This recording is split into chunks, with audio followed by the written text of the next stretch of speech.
Hello, Internet. It is I, the Malik Aaron, and welcome back to Box Office Predictions. Today, we are going to be talking about Zola. So, as usual, we're going to be going over the pros and cons. So, let's get to it. Pros. You know what? I'm going to be brutally honest with all of you. I've never even heard about this movie until this week. I didn't even know it was going to be wide release. I paid no attention to it. It was never on my radar. But then I discovered it was going to be wide. So I was just like, okay, then I guess I have to talk about this now.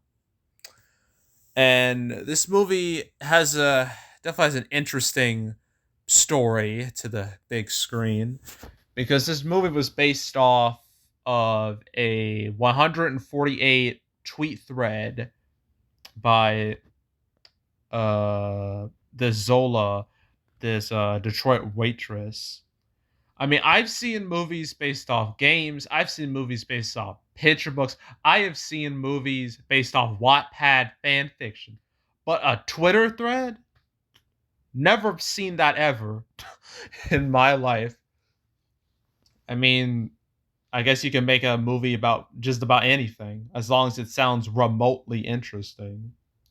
Like, you definitely know there's going to be movies about the pandemic. There already are some now. That Songbird movie.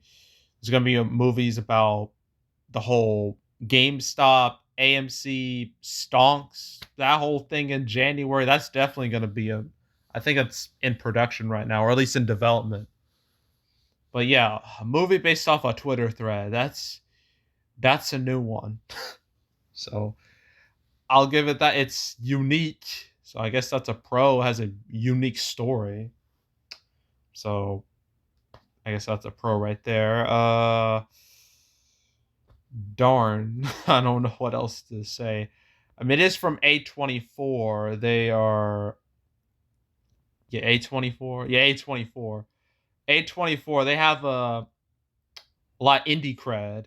They've made a lot of movies that are kind of like most mainstream people would scoff at, but a lot of like, film fanatics would, foam at the mouth over.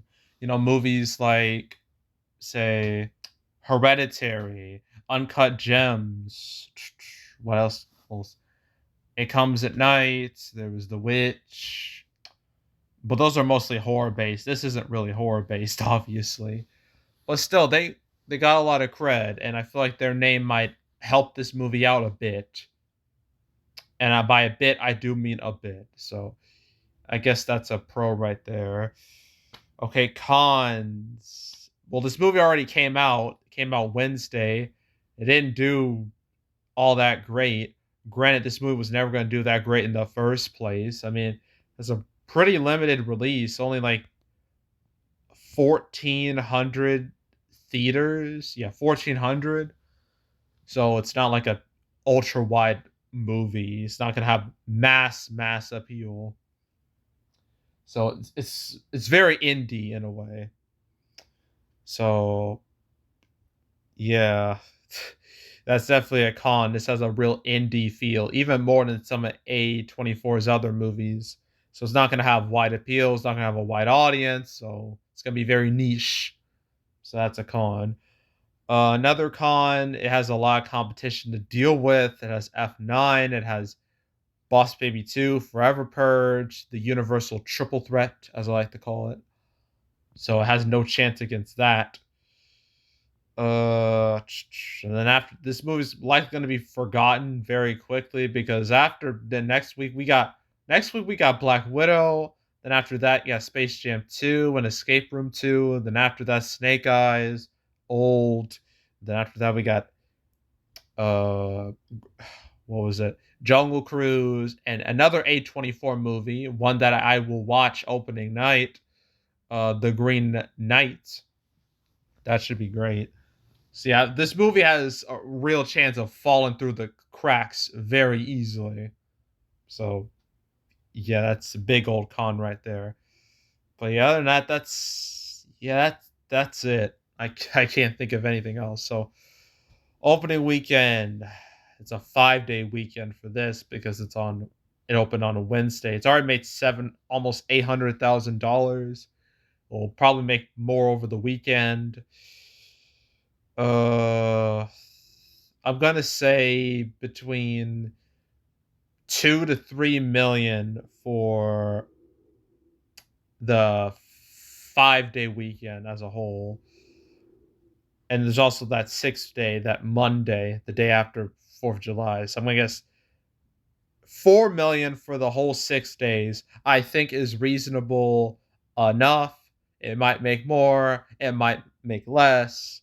Who knows? But that's the number I'm going with. 4 million for the whole 6 days from Wednesday to Monday. That's what I think it's gonna do. So yeah, that's it for this weekend. Next weekend, we got a big, big, big movie to talk about. Black Widow, a movie that honestly should have came out years ago, but they decided to wait until now to make it for some reason. It's probably a mistake in hindsight, but yeah, we're going to talk about that next weekend. Then the rest of July, I'm not going to do Gunpowder Milkshake because that's on Netflix. That makes things confusing. We got Escape Room 2, Space Jam 2, Snake Eyes old, I guess the comeback trail too. Green Knight, Jungle Cruise, and Stillwater. So the rest of July is going to be quite packed, which is good. Obviously, we need more movies. More product means more business, and means more videos for me. So everybody wins. So yeah. Anywho, that is it. That is all. Make sure to subscribe, like this video, leave a comment, turn on notifications, share the whole drill. Want to check out more videos like this? I got a playlist on the homepage with all previous prediction videos I made this year from, you know, Quiet Place 2, F9, Godzilla vs. Kong, Mortal Kombat, Demon Slayer, Raya, Cruella, Peter Rabbit 2, In the Heights. Shoot, what else have I done? Boss Baby 2, and everything else. A whole bunch of movies at this point. So if you want to watch any of those or any of my past prediction videos from like 2019 or 2020, you can go right ahead. There's also the canceled series where I go over all the movies that were supposed to come out but didn't. There are now 70 episodes. I don't know if it will continue, but I've been wrong multiple times before, so you might expect another episode maybe this month, maybe not. I can't predict these things, but yeah. If you want to check out any of those videos, that way you're up to date on what's going on with all these movies, you can go right ahead. Um, there's also the box office recaps where I go over the box office results for any particular month. June recap will come out tomorrow. But if you want to check out any of my past recap videos, you can go right ahead. And yeah, that's it. That's all. I am out. Goodbye.